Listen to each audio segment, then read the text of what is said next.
नमस्कार दोस्तों, मैं हूं गोपाल राजपूत करण। मेरी दिल्ली मेरी शान की विशेष रिपोर्ट में मैं एक बार फिर आपका स्वागत करता हूं। इस वक्त हम गांधी भवन में पहुंचे हुए हैं। जैसा कि आप देख सकते हैं, यहां पे राष्ट्रीय वित्त संगोष्ठी का आयोजन किया गया है। इस संगोष्ठी में जो वक्ता बोलने वाले हैं वो महामती प्राणनाथ जी व महात्मा गांधी जी के ऊपर बोलने वाले हैं।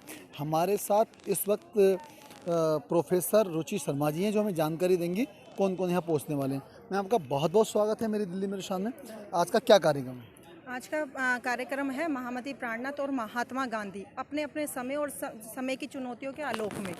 तो जिसके लिए आमंत्रित आदरणीय श्री 5 महामंगलपुरी धाम सूरत के पीठ के आचार्य सदगुरु श्री 108 सूर्य नारायण दास जी आमंत्रित है।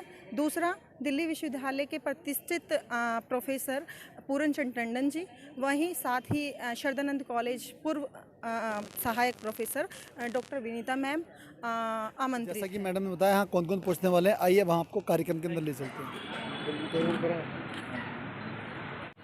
बातें यहाँ सुन रहा हूँ, उससे मेरा सीना चौड़ा हो रहा है।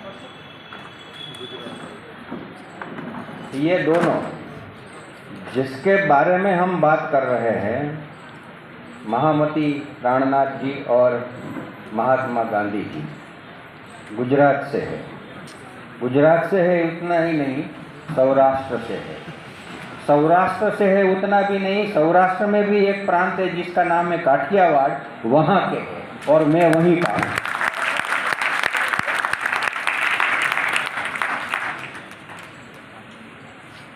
और एक और बात बता दूं कि जहां पर गांधी जी ने पढ़ाई की थी, उसी कॉलेज में मैं पढ़ा। और गांधी जी ने जिस यूनिवर्सिटी की स्थापना 1920 में की थी, वहां मैं पढ़ाता था और अभी मैं वहां वाइस चांसलर का काम करता। तो मेरे लिए तो ये बड़े गर्व की बात है।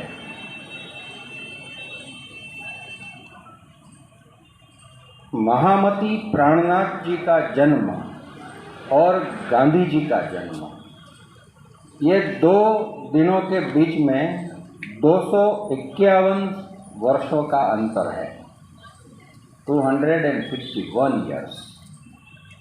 तो ये इतना 2.5 सदी का अंतर है। यहाँ से जो बातें कही गई है, मुझे वो दोहराना नहीं है। परिस्थितियां बदल गई हैं। 250 साल में परिस्थिति बिल्कुल बदल गई है। दोनों के सामने चुनौतियां हैं। चुनौतियां हर समय होती है, आज भी है, तब भी थी, लेकिन हर वक्त की चुनौतियां अलग होती हैं। लेकिन हल ज़्यादातर एक से ही होते हैं। इसलिए जब कभी कोई चुनौती का कोई हल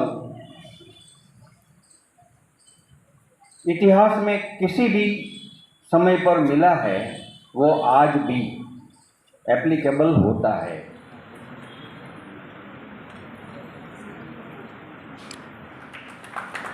कि बस मैं एक नंबर 1 बन जाऊं, मैं सबको क्रश कर दूं, इस तरह की जब सोच होगी तो अवश्य इस तरह का जो आज आप कॉन्फ्लिक्ट देख रहे हो, उधर रशिया यूक्रेन हो रहा है, उधर इजराइल हमास हो रहा है, तो ये मानवता के लिए बहुत ही खतरनाक है और बहुत गलत है। और हमेशा जब कभी भी इस तरह के युद्ध होते हैं तो युद्ध में किसी देश की जीत नहीं होती है, मानवता की हार होती है। तो मानवता बचाए रखने के लिए हमें ज़रूरी है कि प्राणनाथ जी के और गांधी जी के आदर्श पे, उनके विचारों पे चलना है। ठीक है, ये थे केपी सिंह जी, जिन्होंने बताया कि आज भी महात्मा गांधी की जो विचार हैं किस तरह प्रासंगिक हैं और दुनिया में के अंदर किस प्रकार से आज भी वही विचार है। जैसे कि उन्होंने कहा कि शरीर विकलांग हो सकता है, विचार कभी विकलांग। महामती प्राणनाथ और महात्मा गांधी, 2 अलग समय, 2 अलग व्यक्तित्व, लेकिन दोनों ही युग दृष्टा, दोनों ही युग युगांतर के लिए ऐसी समाज को एक राह दिखाई है जो न केवल अपने समय और समाज की चुनौतियों के आलोक में जब ये शीर्षक मैंने देखा विषय का, तो मुझे बार बार लगा कि एक युवा, क्योंकि मैं युवाओं को, विद्यार्थियों को पढ़ाता हूँ, इस विषय को लेकर उसके मन में क्या प्रश्न होंगे।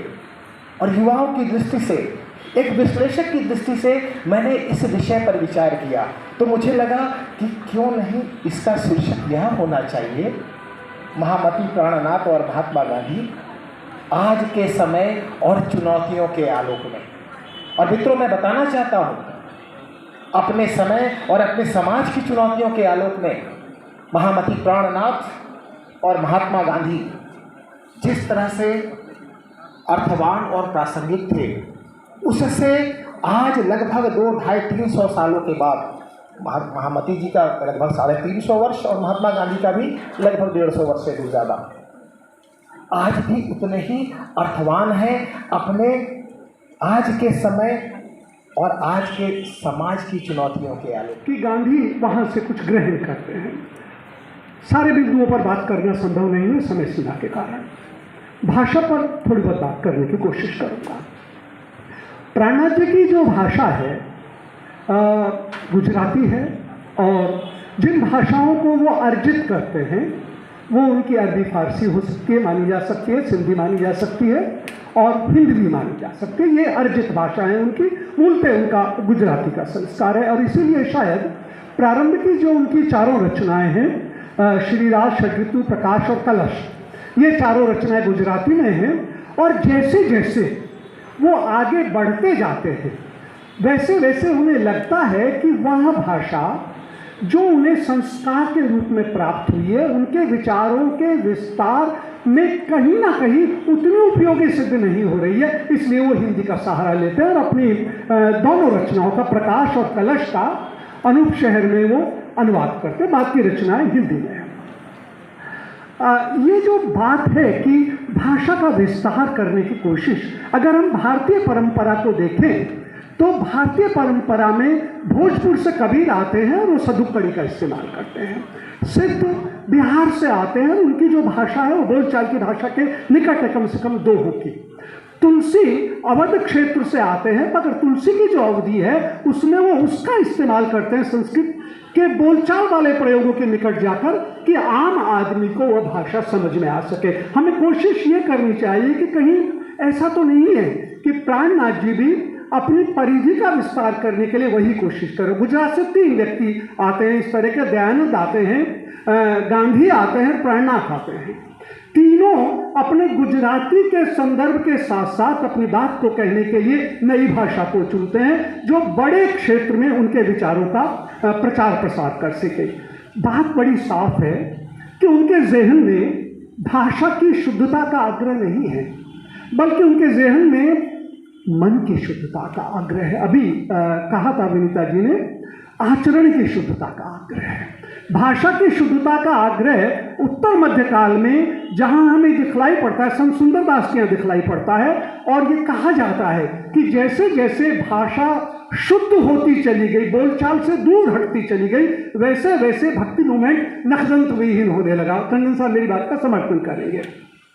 ये प्रश्न बहुत पहले गौतम महात्मा गांधी का सामाजिक एवं राजनीतिक मूल्यांकन, जिस अब मैं इन दोनों को व्यक्तिगत तौर पे तो मैं आपको ज़्यादा नहीं बोलूँगी, बिकॉज सभी आदरणीय लोगों ने पहले ही बहुत मुख्य रूप से अपनी बात कह दी है। और ऐसा तो मुझे लगता नहीं है कि सभा में कोई भी महात्मा गांधी से परिचित नहीं होगा, लेकिन महामती प्राणनाथ जी से परिचित होने के लिए मुझे लगता है आधी से ज़्यादा संख्या में पहला अनुभव होगा लोगों का।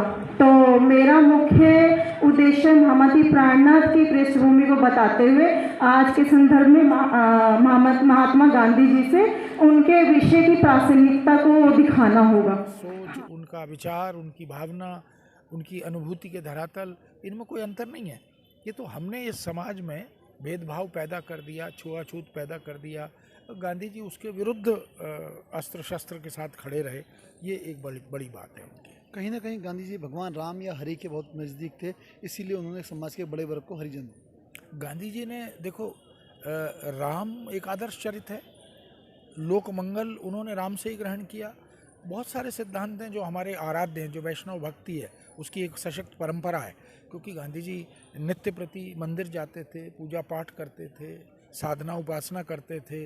वो जो दिखावटी या आडंबर वाली विद्रूपताएं हैं उनके विरोधी थे, लेकिन आध्यात्मिक धरातल पर, आत्मा के धरातल पर वो भक्तिभाव रखते थे और उनको भक्ति और प्रेम इन दोनों में सहजता का अनुभव होता था।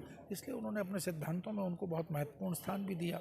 तो मुझे लगता है कि हमें गांधी को यदि समझना है तो केवल सुनी सुनाई बातों से ना समझकर उनके वाङ्मय को पढ़ना पड़ेगा, उनके साहित्य को पढ़ना पड़ेगा, उनकी जो जीवनी है, उनकी जो आत्मकथा है उनको पढ़ना होगा और फिर देखना होगा कि गांधी के जो सिद्धांत हैं उनके स्रोत भारतीय संस्कृति में विद्यमान है। हमारे वैदिक औपनिषदिक साहित्य में, हमारे पुरा आख्यानों में, पुरा कथाओं में वो चीज़ें विद्यमान थीं। गांधी एक तरह से उसके आख्याता बने, उसकी उन्होंने पुनर्प्रतिष्ठा की और लोक मानस को, जनमानस को उन्होंने बताया कि भाई हमारे पास इतनी महत्वपूर्ण विरासत और पूंजी है, हमें उसको अपनाना चाहिए और उसके आधार पर अनुसरण करना चाहिए। ये थे हमारे साथ प्रोफेसर पूरन चंद टंडन जी, जिन्होंने हमें बताया कि गांधी जी आज के युग में कितने प्रासंगिक हैं। मैं गोपाल राजपूत, मेरी दिल्ली मेरी शान के लिए।